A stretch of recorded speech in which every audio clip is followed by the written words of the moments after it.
सहाबा कहते हैं कि हुजूर एक शख्स के पास से गुजरे जो गिड़गिड़ा के दुआ मांग रहा था। मतलब कुछ लोग दुआ मांगते हैं तो दुआ में उनके लफ्ज होते हैं लेकिन उनकी कैफियत नहीं शामिल होती। तो सहाबा कहते हैं वो गिड़गिड़ा के दुआ मांग रहा था, वो महव था दुआ के अंदर, बड़ी देर से या रब या रब या रब पुकार रहा था। तो महबूब ने फरमाया कि जितनी मर्जी भी दुआ मांगे अल्लाह इसकी कबूल नहीं करेगा। आंसू शामिल है दुआ में, हाथ उसने उठाए हुए हैं, मांग भी उस करीम से रहा कि जो किसी को भी खाली नहीं लौटा, लेकिन वो दुआ मांग रहा है। हुजूर फरमाते हैं जितनी मर्जी दुआ मांगे इसकी मकबूल नहीं होगी। ये कह भी उसने दिया इसकी जुबान से हमेशा हक और सच ही निकलता है। तो महबूब पाक सल्लल्लाहु अलैहि वसल्लम के सहाबा ने फौरन सवाल किया कि या रसूल अल्लाह सल्लल्लाहु तआला अलैहि वसल्लम हुजूर वजह क्या है, क्या सबब है कि ये दुआ मांगेगा तो अल्लाह कबूल नहीं करेगा, हालांकि रब सब की सुनता है। तो हुजूर ने फरमाया मत अमहु हराम मशरबहु हराम मलबसहु हराम, जो ये खा के आया है वो भी हराम पैसों, जो पी के आया है वो भी हराम पैसों, लिबास पहना है वो भी हराम पैसों। क्योंकि रिस्क का मामला साफ सुथरा नहीं, लिहाजा इसकी दुआएं कबूल नहीं हो सकती। याद रखें तरीकत के अंदर, मार्फत के अंदर हमारे तो सूफिया यहाँ तक कहते हैं, जैसा कि सरकार दो आलम सल्लल्लाहु अलैहि वसल्लम ने फरमाया ना, इसका खाना पीना उठना बैठना वो चीजें अगर जो इस्तेमाल करता है वो हलाल की होती तो दुआएं भी कबूल होती। तो सूफिया तो यहाँ तक कहते हैं हज़रत बायज़ीद बुस्तामी रहमतुल्लाह अलैह कि एक लुकमा हराम का जो बंदा खाए उसकी तो 40 दिन इबादत कबूल, नफल कैसे कबूल हो? जब तक हमारा लेन देन का मसला, रिस्क का मसला, इसमें सफाई नहीं होती, बंदों के हुकूक दबा कर 10 रुपए 5 रुपए 20 रुपए भी किसी के रख कर अगर हम ये समझते हैं मार्फत का नूर हमें नसीब हो तो ये मुमकिन नहीं। सूफिया तो मेरे भाई एक वक्त रोटी खाते थे, वो लोग तो कमजोरी दिखाते थे, उनके वजूद तो दुबले पतले थे। वो लोग जो थे वो बेचारे किसी का फेंका हुआ टुकड़ा भी किसी दरवेश का, किसी मोमिन का इस्तेमाल कर लेते थे, लेकिन जिंदगी में उन लोगों ने कभी किसी शख्स को धोखा नहीं दिया, किसी का माल नहीं रखा। एक बात एक दोस्त ने एक दफा मुझे बात बड़ी मुझे अजीब लगी। उसने कहा कि एक शख्स का इंतकाल हो गया, तो वो जब उसको दफन करने लगे नाजा पढ़ के तो एक आदमी ने उसकी चारपाई पकड़ ली। उसने कहा इसने मेरा 45 लाख रुपया देना है, पहले पैसे दोगे फिर दफन करने दो, पैसे दे दो दफन कर लो। जोर से पकड़ी हम, रश है, 3 बेटे भी थे तो जायदाद भी थी, सारा कुछ था। 3 बेटों से लोगों ने कहा कि तेरे अब्बे को वो दफन नहीं करने दे रहा, शोर है। और वो बंदा भी वो था जो बड़ा करीबी था उसका, उसके वालिद का पार्टनर था, ताल्लुकात थे। तो उसने कहा कि पहले पैसे दो फिर दफन करने दो। वो 3 बेटे कहने लगे किधर से पैसे दे, 45 लाख ही कह दिया। वे तो अब्बा ने कोई नहीं बताया कि जायदादें हैं, मकान है, सारा कुछ है, तो भाई हम किधर से दे? चलो 2-4 लाख की ठीक है, वो थोड़ा सा करे नरम रवैये को तो हम करते हैं, शोर तो है, लेकिन इधर से दे 45 लाख। जब बात बहुत तेज हो गई, शोर हो गया, वो इंसान मजनू बन के उसने चारपाई थामी हुई है, कहता नहीं पहले पैसे दोगे फिर दफन करने दूंगा। 3 बेटे थे तो एक बेटी भी थी। बेटी को घर में पैगाम गया कि तेरे अब्बा को दफन नहीं होने देते, सारा जेवर उतार के भेज दिया। उसने कहा चचा से कहो मेरे अब्बा के उससे जिसने कर्जा लेना है कि ये रख ले और मैं थोड़े थोड़े करके पैसे लौटा देती हूँ, मेरे बाप को मरने के बाद यूं रुसवा न करे, उसको दफन तो होने दे, मैं एक एक पाई दे दूंगी, मेरा वादा रहा। तो वो बेटी ने 8-10 लाख का जेवर भेज दिया तो वो कर्जा लेने वाला शोर करने लगा। उसने कहा ओ मुझे पता चल गया, मुझे माफ कर दो सारे और इसे दफना दो। क्या हुआ? तो वो कहने लगा मैंने इससे 45 लाख लेना नहीं था, मैंने देना था। तो मैं गौर कर रहा था कि अगर तो मैंने ऐलान कर दिया ना कि 45 लाख मैंने देना है तो 110 निकल आएंगे वारस, तो मुझे भी दो। तो मैंने ये रवैया इसलिए इख्तियार किया कि मैं देखो इसका असल वारस है कौन। असल वारस वो बेटी है जिसने अपने कानों से बुंदे भी उतार के भेज दिए और जिसने अपने वो शादी वाले दिन पहनने वाले जेवरात, पहली रात का वो उसने जेवर भी सारा उतार के दे दिया। उसने कहा कि बाप का कफन न मैला हो जाए, तो असल वारस भी बच्ची है। उसने कहा इसने मुझे वसीयत की थी हर एक को ना दे देना, मेरे असल वारस को देना, तो मुझे असल वारस मिल गया, अब मैं किसी और को नहीं दूंगा, इस बेटी को दूंगा। इसने बाप के लिए कुर्बानी दी। याद रखे जिन्ना ली तू पाप कमाए हो किथे नहीं तेरे कर दे। तो इस लेन देन के मामला अपने साफ सुथरे रखे, मेहरबानी फरमाए। लेने देने के मामले, एक हदीस बुखारी में बड़ी मजेदारी में नबी पाक सल्लल्लाहु अलैहि वसल्लम ने फरमाया एक भाई अपने भाई से कर्जा लेने लगा, दोस्त अपने दोस्त से पैसे लेने लगा। उसने कहा यार पैसे तो मैं दे देता हूँ पर कोई गवाह, उसने कहा गरीबों के गवाह नहीं होते, मेरा गवाह अल्लाह है। उसने कहा किसी की जमानत दे दो। उसने कहा मेरी कौन जमानत देगा, मेरी जमानत मेरा अल्लाह ही देगा। बात हो गई 1000 दिनार।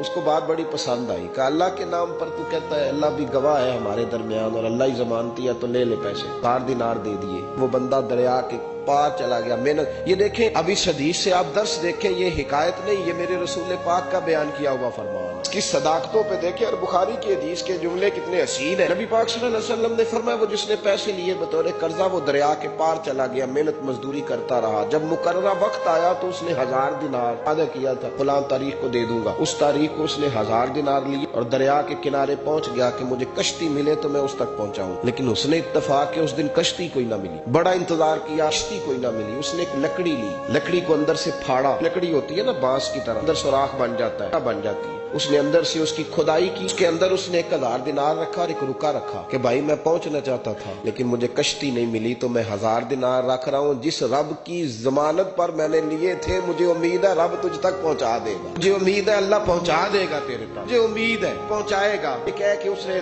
उसको बंद किया किसी कपड़े के साथ और बंद करके दरिया में डाल दिया। अब वो इंतजार करने लगा। वो जो शख्स था वो भी किनारे आया कि आज उसका वादा है, उसने आना है। देने वाले को टेंशन होती है तो मेरे ख्याल है लेने वाले को भी बहुत ज्यादा ही होती है। आज लेने वो आ गया किनारे पे, पैसे आने, लेकिन कोई शय ना आई। एक लकड़ी बहती हुई आई, उसने उठाई लकड़ी का, चलो पैसे नहीं मिले तो ईंधन तो मिला है ना, घर जाके लकड़ी जला के रोटी तो पकाएंगे। तो लकड़ी उठा के घर लाया, घर ला के जब उसको छीला, तोड़ने लगा कि टुकड़े करके इससे आग जलाता हूं, उसने खोली तो अंदर से रुक्का भी निकल आया और 1000 दिनार भी निकल आया। रब करीम का अंदाज देखो कि दरिया कितना चौड़ा होता है और जो कागज होता है वो पिघल जाता है दरिया के अंदर, लफ्ज मिट जाते हैं। हर चीज को बाहिफाजत मेरे रब करीम ने पहुंचा दिया। उसने जब उसको खोला ना, 1000 दिनार भी निकल आया, कर्रा वक्त में उसे पैसे भी मिल गए, वो बड़ा राजी हुआ। अब ये बंदा आया कुछ दिनों के बाद दोबारा 1000 दिनार का और बंदोबस्त करके लाया। पता नहीं उस तक पहुंचे कि कहीं गुम हो गए। 1000 दिनार का और बंदोबस्त करके लाया। मासूम आमना, हबीबे किबरिया,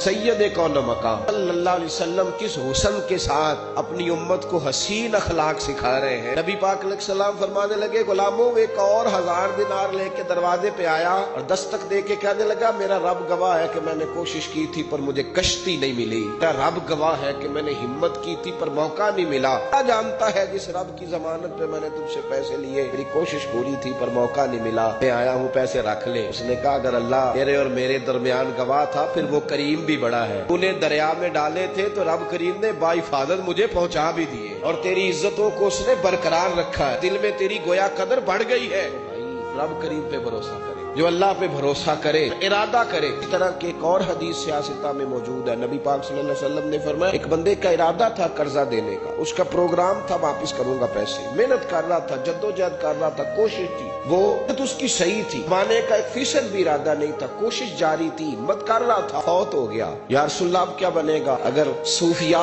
इस हदीस पे वजद आता है इन लफ्जों पे, क्या बनेगा? मेरे महबूब फरमाने लगे, कयामत के दिन अल्लाह अपनी रहमत से उसके कर्जे अदा फरमा देगा। देखो इतना भी कोई खुश नसीब है कि अल्लाह कर्जे अदा करे, इतना भी कोई खुशकिस्मत है रब जिसके कर्जे दे। अल्लाह का मुझसे ले ले, चल यार रहने दे। भाई सरकार दो आलम सल्लल्लाहु अलैहि वसल्लम ने फरमाया, कयामत के दिन दो भाई, एक भाई पहले इंतकाल कर गया, एक बाद में फौत हुआ। जो पहले चला गया उसके कुछ हुकूक बाद वाले ने देने थे, समझ ले कुछ कर्जे थे। अब वो पहले फौत हुआ, इसे बाद में एहसास हुआ, इसने कोशिश भी की, माफिया भी मांगी, लेकिन अब वो फौत हो चुका था। नबी पाक सल्लल्लाहु अलैहि वसल्लम फरमाते हैं, कयामत के दिन चूंकि ये माफिया भी मांगता रहा, तौबा भी करता रहा, बड़ी इसको सही एहसास हो गया, दामत वाली तौबा की, लेकिन अब जिसका हक था वो तो फौत हो गया, अब क्या करे? तो महबूब फरमाने लगे, तो होगा नस्ले देने थे पैसे जिसके जिम्मे हुकूक थे, लेकिन वो जिसके देने थे वो तो चला गया, कोई वारस भी नहीं। फरमाया जब ये फौत होगा तो कयामत के दिन जो पहले फौत हुआ था वो मुकदमा करेगा कि या अल्लाह इसने मेरा माल दबा, मेरे पैसे लेके दे। तो रब करीम फरमाएगा, चल ये बढ़िया माफिया मांगता रहा, इसे माफ कर। अल्लाह फरमाएगा, अगर नहीं या अल्लाह मुझे बड़ा सताया, मुझे बड़ी तकलीफ दी, मेरे हुकूक जाया की, नहीं माफ करता। तो रब करीम फरमाएगा, जरा ऊपर उठना, चल बाद में बात करते हैं, उठ तो सही। वो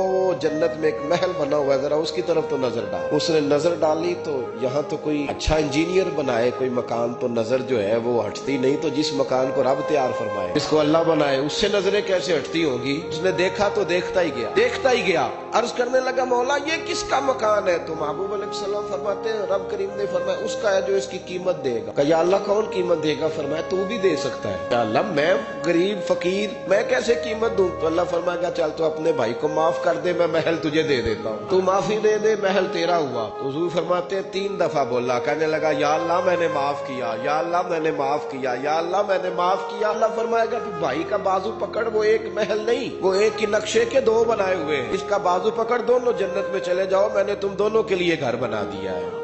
اپنے معاملات صحیح کرنے کی کوشش کریں، اپنے معاملات صحیح کریں.